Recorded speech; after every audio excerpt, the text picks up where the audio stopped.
Para kanya ba yung sa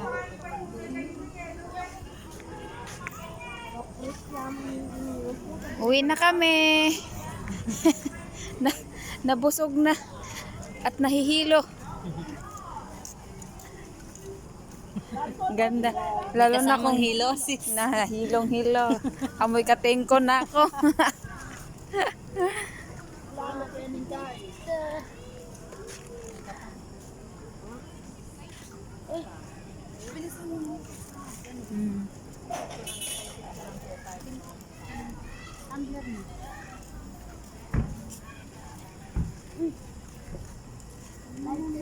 Maganda pala mamasyal din kasi wala kang ano.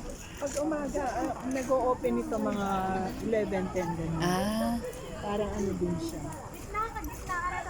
dito ko pala dadalhin pag may bisita ako. Nakasulat.